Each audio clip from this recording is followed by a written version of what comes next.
तो ठीक है, ये अपनी मांग का सिंदूर हटा दो और ये मंगलसूत्र भी निकालो। मैंने कहा छोड़ नहीं दूंगा।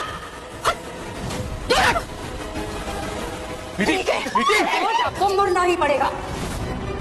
सीरियल परिणीति में आ गया है बहुत ही धमाकेदार ट्विस्ट। जी हाँ, यहाँ पर गुरविंदर ने बुला ली है पुलिस और अरेस्ट करवाने वाली है नीति को। जी हाँ, आने वाले एपिसोड में कुछ ऐसा ही हमें देखने को मिलने वाला है, जहाँ आपको पता ही होगा कि आज यहाँ पर नीति जब इतनी बौखला जाती है कि वो मंडप पर चढ़ जाती है और कहती है परी से कि चलो परी तुम उल्टे फेरे ले लो, ये शादी कैंसिल हो जाएगी। जिसके बाद अब परी जैसे ही आगे बढ़ती है तभी यहाँ पर बीच में गुरिंदर आ जाती है और कहती है कि ऐसा कभी नहीं होने दूंगी मैं, ये शादी अब नहीं टूटेगी, क्योंकि अब इस घर की बहू सिर्फ और सिर्फ पार्वती ही रहेगी। नीति तू इस घर की कभी भी बहू नहीं बन सकती। जिसके बाद नीति को बहुत ही तेज गुस्सा आ जाता है और वो हाथ पे चाकू उठा लेती है और साथ ही यहाँ पर गुरिंदर के गले पर रख देती है।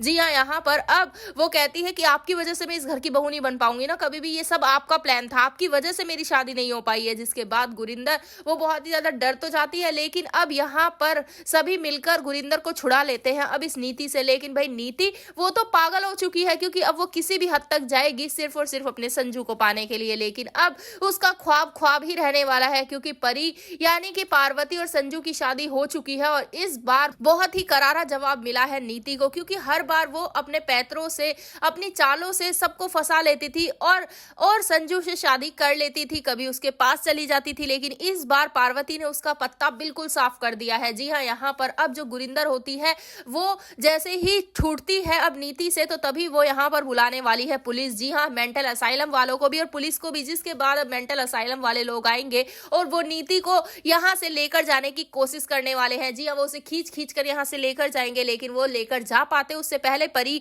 वो नीति को बचा लेती है, क्योंकि परी कहीं ना कहीं अभी भी उसके अंदर सॉफ्ट कॉर्नर है नीति को लेकर। जी हाँ, यहाँ पर अब परी कहती है कि वो थोड़ा सा परेशान हो गई थी, इस वजह से उसने इतना बड़ा स्टेप उठाया, लेकिन इसका मतलब ये नहीं है कि वो पागल हो गई है। यहाँ से नीति कहीं भी नहीं जाएगी। जी हाँ, अब यहाँ पर नीति भी शॉक रह जाती है कि आखिर ये पार्वती चाहती क्या है, इसका ही समझ नहीं आ रहा है। तो भाई सीरियल अब बहुत ही इंटरेस्टिंग हो चुका है, क्योंकि पार्वती संजू की शादी तो हो गई है, लेकिन ये शादी इतनी इजी नहीं होने वाली है।